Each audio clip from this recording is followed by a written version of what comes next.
Hey y'all, you know me. I'm not like super discriminatory. Console war, PC versus console, PC versus mobile gamer bad. I don't really care. I like all of them. It's totally fine. I like all of them because I think that's important. What is this? Okay, what am I doing? I'm just going to jump into it. All right, top 10 upcoming games. 10 of them, top 10, let's go.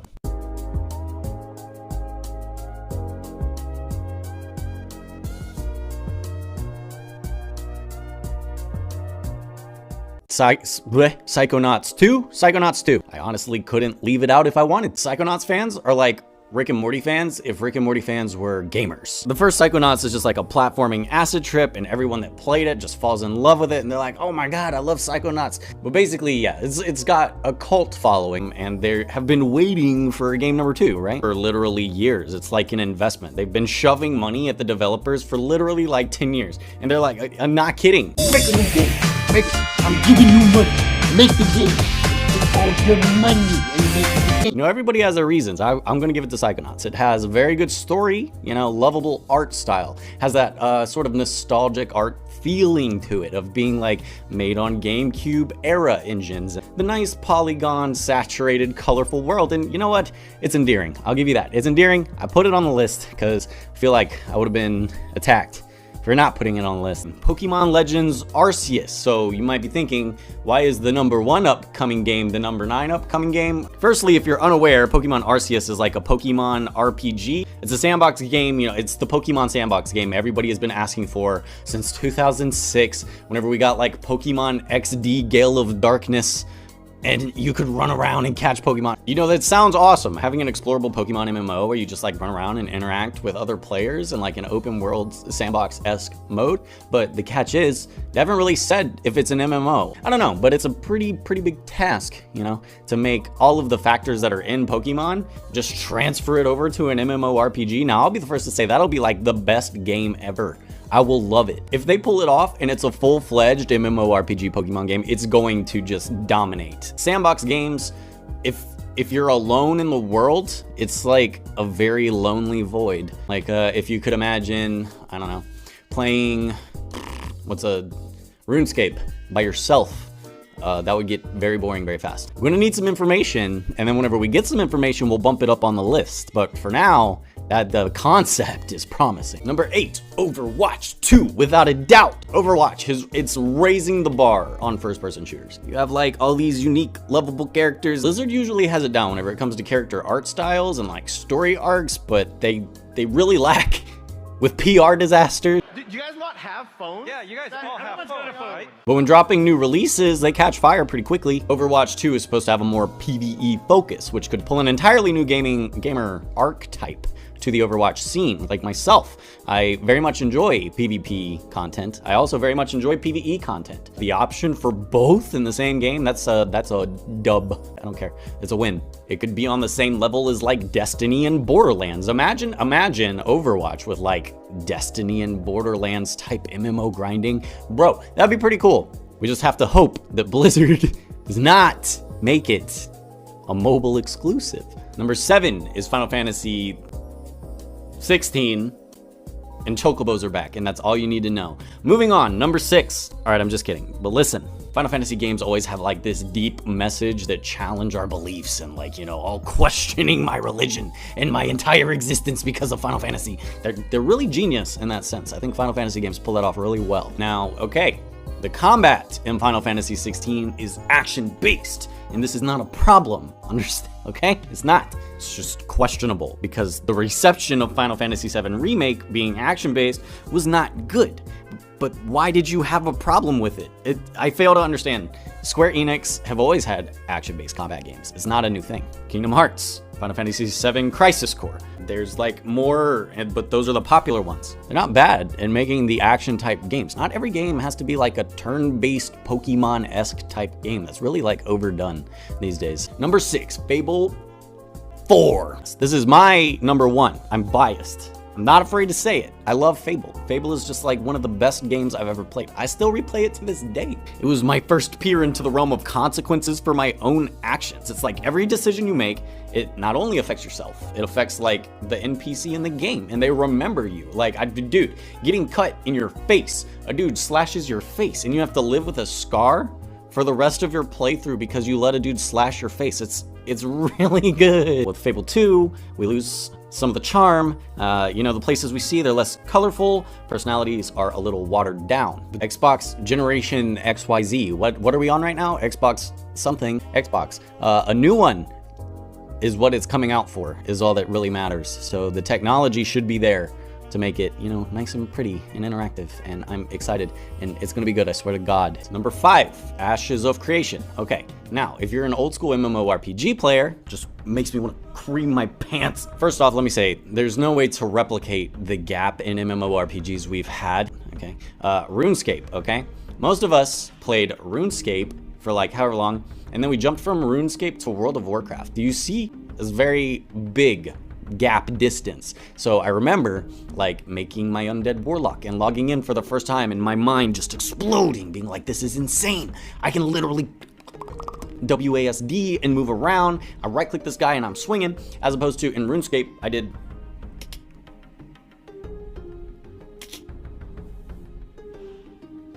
they're kind of promising to deliver a little bit on that. There's a lot of new innovative mechanics that they're trying to present to us. So I think there will be a lot to do, a lot of new things for us to do, not just like PvP battlegrounds, PvE dungeons, questing. Like, if you play an MMORPG, you're playing one game, no matter which one you're playing, just in different skins. And not only that, but the developers seem to be very invested in the game. The creator of the game talks about it constantly. He's like very active on social media and always praising, you know, the game and its progress and just wanting to share that with us. And I think it's very nice. Is it not just being about, I made quick money, now I run away? This guy is legitimately like, okay, we're gonna make it a really good game, and then we're gonna make it better and better and better and better. Number 4, Diablo Immortal. Yeah.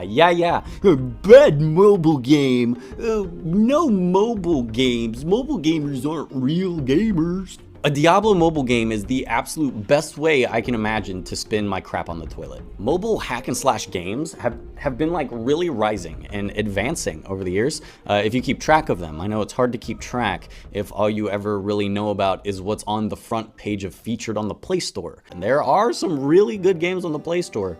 I would even go as far as to say better than 99% of the games on Steam. I speak for many more than just myself whenever I say that numerous amounts of accumulating responsibilities are preventing me from sitting down for like 12 hours to play a game. I can't really do that anymore. You see, that's where mobile comes in.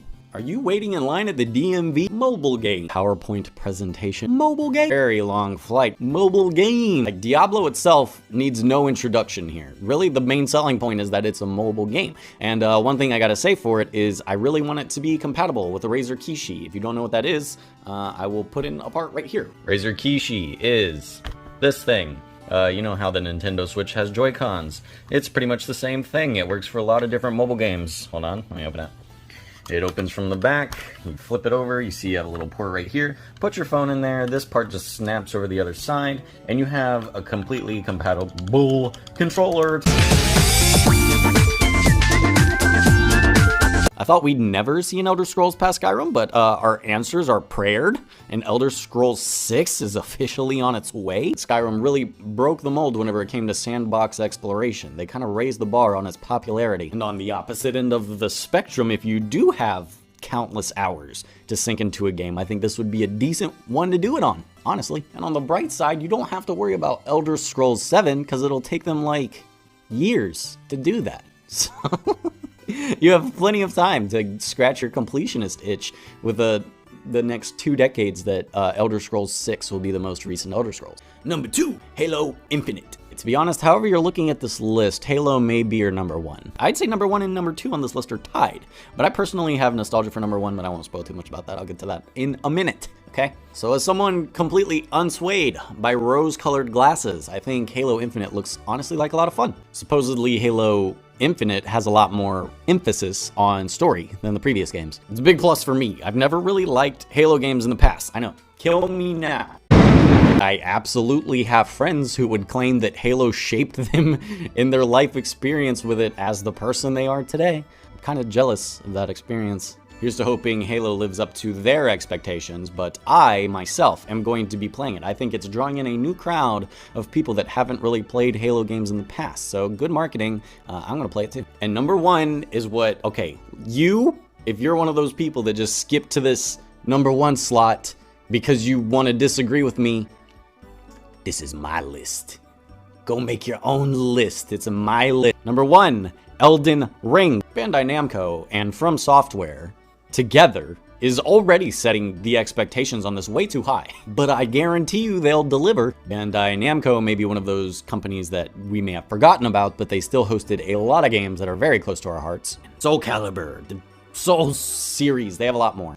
From Software has the same reputation, and they absolutely excel in everything that they do. These dudes date back from like early PlayStation generations. They just put out success after success after success. It's nuts. How do you do that? They both have first-hand experience in making Souls-like games, which pretty much blazed the trail for modern era games. Seems like you can't play any game today without it being compared to Dark Souls. I don't know if that is a marketing ploy to make it one of the biggest gamer memes, but it's working. Literally every game is like, oh my god, this part is almost as hard as Dark Souls. Like, what? Okay, it's Pokemon. Speaking of Souls, Miyazaki himself, the man himself, is playing a major role in the development of the game. George Martin, the dude that wrote Game of Thrones and absolutely had everyone in the world and their mother, grandma, cousin, grandpa all watching it. That's him. Storytelling. That's his storytelling. How do we live in an age where all of these like super titans of media success are coming together to make this game? Like, how can you say that you live in the wrong generation?